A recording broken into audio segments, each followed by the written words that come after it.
আসসালামু আলাইকুম। আমরা এখন আছি মোংলা বন্দরে। আমাদের গন্তব্য সুন্দরবনের করমজল। আমরা সামনে যে নদীটি দেখতে পাচ্ছি, এটি হলো মোংলার পশুর নদী। এই নদীর ওপারে চালনা বন্দর। আমরা এখন একটা ট্রলার ভাড়া করব করমজল যাওয়ার জন্য। জনপ্রতি ৬০০ টাকা করে লাগবে যাওয়া আসার জন্য। তবে সিজনের সময় ভাড়ার পরিমাণ অনেক গুণ বেশি হয়। নদীতে যাওয়ার সময় দেখতে পেলাম পশু নদীর অপরূপ সৌন্দর্য। নদী হতে বালু উত্তোলন করা হচ্ছিল যেন নদীর গভীরতা বৃদ্ধি পায়। তো প্রায় ১ ঘন্টা ট্রলার ভ্রমণের পর আমরা পৌঁছে গেলাম করমজল। নদীতে ভাটি থাকায় ট্রলার স্রোতের বিপরীতে চলায় সময় অনেক বেশি লাগলো।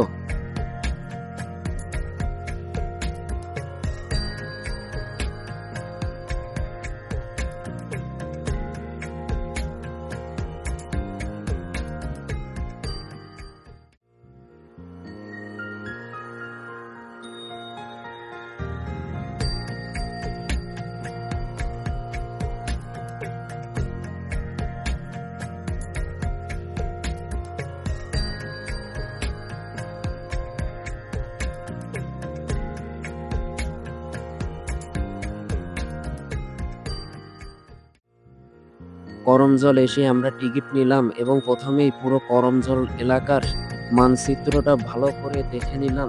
এরপর করমজলে ঘুরতে ঘুরতেই প্রথমেই চোখে আটকে গেল সুন্দরবনের সবচেয়ে সুন্দর প্রাণী হরিণ দেখে। আমি হরিণগুলোর কাছে গিয়ে সেগুলোকে কিছু খাওয়ালাম।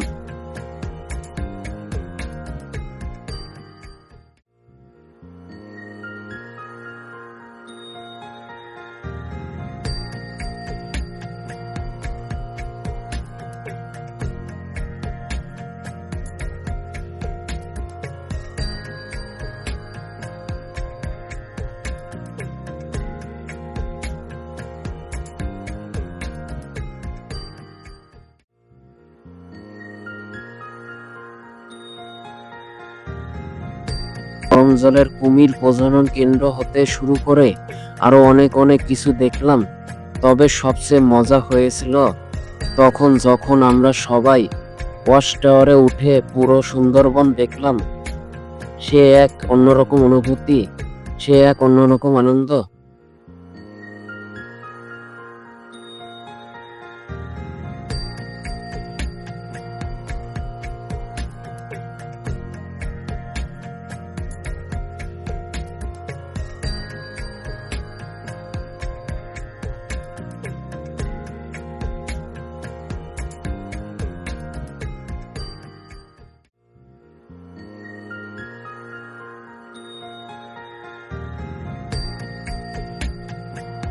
ওয়াচ টাওয়ার হতে নেমে সুন্দরবনের নানা অজানা গাছ যেমন সুন্দরী, গেওয়া, পরাণ সহ নাম না জানা হাজারো গাছপালা দেখলাম। তবে মনে কষ্ট ছিল পুরো করমজল এরিয়াটা ঘুরে দেখলেও, এমনকি ঝুলন্ত ব্রিজে উঠলেও কোনো বাঘ বা বানর আমার চোখে পড়লো না।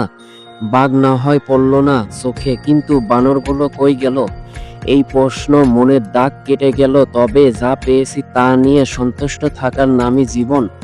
তাই আর আফসোস না করে প্রায় ২ ঘন্টা থেকে ৩ ঘন্টা করমজলের এ মাথা হতে ওই মাথা পর্যন্ত ঘুরলাম। বলতে ভুলে গিয়েছিলাম যে সুন্দরবনের কুমিরকে নিজ চোখে দেখার পর আমার মনে ছিল সীমাহীন আনন্দ।